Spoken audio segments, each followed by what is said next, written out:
Are you seeing signs of inflation beginning to increase? We're seeing very substantial inflation. It's very interesting. We're raising prices. People are raising prices to us. It's being accepted. I mean, it's not, take home building. I mean, the cost of, we've got 9 home builders in addition to our manufactured housing thing and operation, which is the largest in the country. So we really do a lot of housing. The costs are just up. Steel costs just every day. They're going up. And there hasn't yet been, because the wage stuff follows. I mean, if the UAW writes a 3-year contract, we got a 3-year contract. But if you're buying steel at General Motors or someplace, you're paying more every day. So it's an economy really, it's red hot. I mean, and we weren't expecting it. I mean, all our companies, when they thought when we're allowed to go back to work, at our various operations, we closed the furniture stores. I mentioned, they were closed for 6 weeks or so on average, and they didn't know what was going to happen when they open. And they can't stop people from buying things, and we can't deliver them. And they say, well, that's okay, because nobody else can deliver them either, and we'll wait for 3 months or something. Sort of the backlog grows, and then we thought it would end when the $600 payments ended, and I think around August of last year. It just kept going, and it keeps going, and it keeps going, and it keeps going. And I get the figures every week. I call, or Bumpkin calls me, and we go over day by day what happened at 3 different stores in Chicago and Kansas City and Dallas, and it just won't stop. People have money in their pocket, and they pay higher prices. And when carpet prices go up in a month or two, we announced a price increase for April. For our costs are going up. Supply chains all screwed up, for all kinds of people.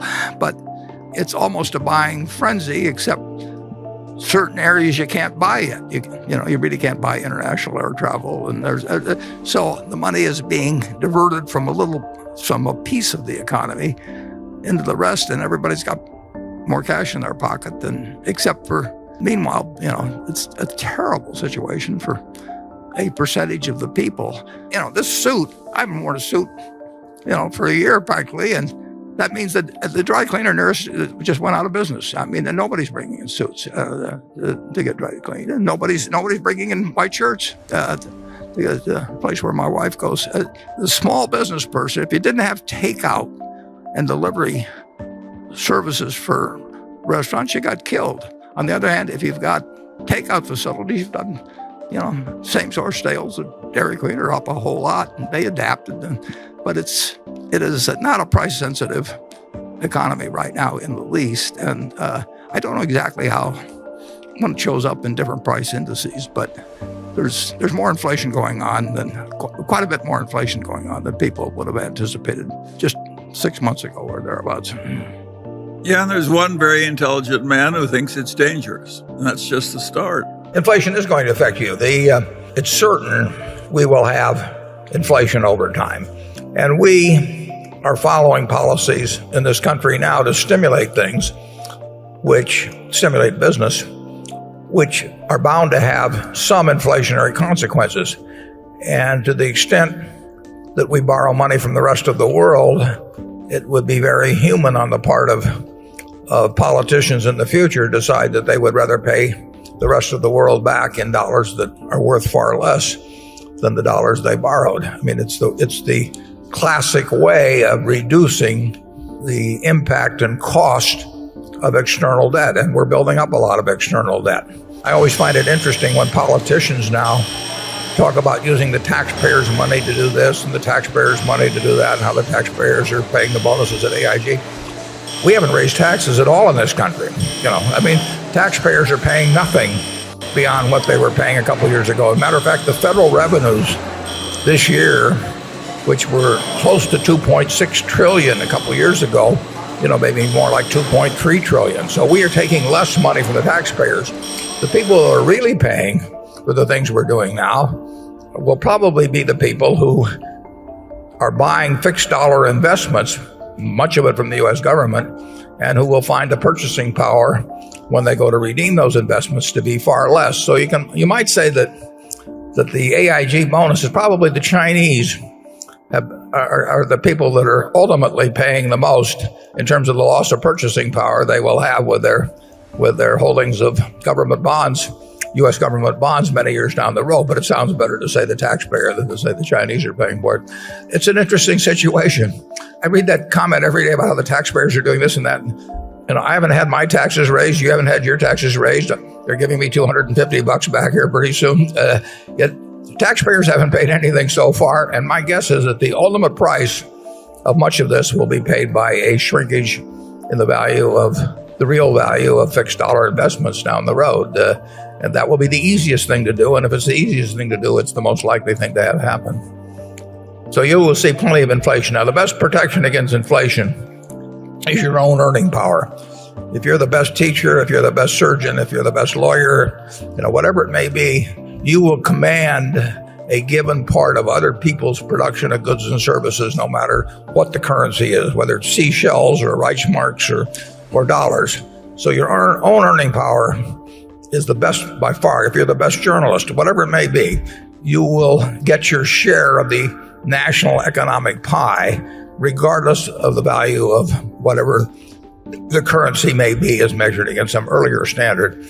The second best protection is a wonderful business.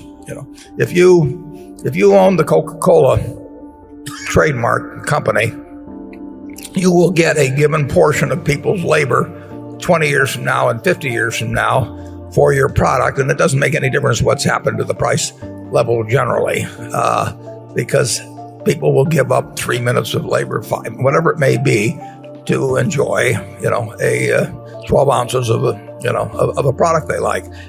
So those are the great assets: your own earning power first, and then the earning power of a wonderful business that does not require heavy capital investment. If it requires heavy capital investment, you get killed in inflation. And with those guidelines, I would tell you the best thing to do is invest in yourself.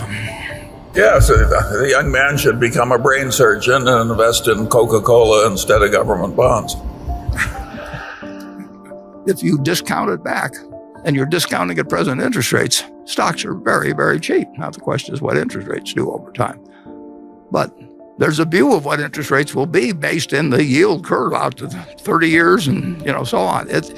It's a fascinating time. We've never really seen what shoveling money in on the basis that we're doing it on a fiscal basis while following a monetary policy of something close to zero interest rates. And it is enormously pleasant.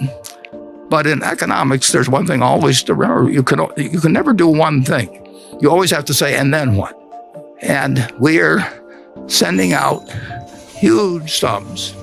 I mean, the president said it on Wednesday, 85% of the people, we're going to get a $1,400 check, or 85%. And a couple of years ago, we were saying 40% of the people never could come up with $400 of cash. So we've got 85% of the people getting those sums. And so far, we've had no unpleasant consequences from it. I mean, people feel better. The people who get the money feel better. And people who are lending money don't feel very good. But it causes stocks to go up. It causes business to flourish. It causes an electorate to be happy. And we'll see if it causes anything else. And if it doesn't cause anything else, you can count on it continuing in a very big way. But there are consequences to everything in economics. But that is why the Googles and the Apples, and we don't own Google, we don't own Microsoft, but they are incredible companies in terms of what they earn on capital. They don't require a lot of capital, and they gush out more money. And if you're trying to find bonds that gush out more money from the federal government, we got $100 billion that's gushing out, like, $30 or $40 million a year, or whatever it may be, depending on the short-term rates. So that puts the pressure on, which is exactly, of course, what the monetary authorities want done. I mean, they're pushing the economy and they're doing it in Europe, even more extreme. And they're pushing, and we're aiding it with fiscal policy, and people feel good, and people have become numb to numbers. The trillions don't mean anything to anybody, and $1,400 does mean something to them. So we'll see where it all leads. But Charlie and I consider it the most interesting movie by far we've ever seen in terms of economics, don't we, Charlie? Yes, and the professional economists, of course, have been very surprised by what's happened. It reminds me of what Churchill said about Clement Attlee. He said he was a very modest man and had a great deal to be modest about. And that's exactly what's happened with the professional economists. They were so confident about everything. And it turns out the world is more complicated than they thought.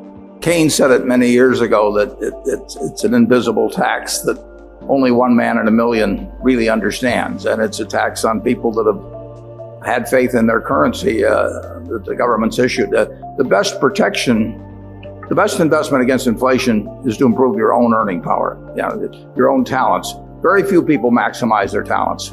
And if you increase your talents, they can't tax it while you're doing it. They can't take it away from you. So if you become more useful in your activities, your profession, doctor, lawyer, whatever it may be, that is the best protection against a currency that might decline at a rapid rate. And the best investment, passive investment, I think is a good business.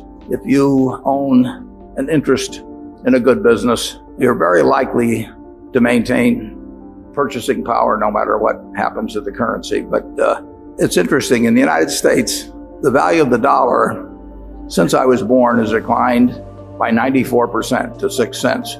So inflation is a very cruel tax on people who believe in fixed dollars, but things can work out pretty well even during inflationary times. I mean, if somebody told me when I was born, that the dollar bill is going to go to 6 cents, I might have said, let me go back. I'm not interested in emerging into that kind of a world. But actually, it's worked out pretty well, so I have no complaints.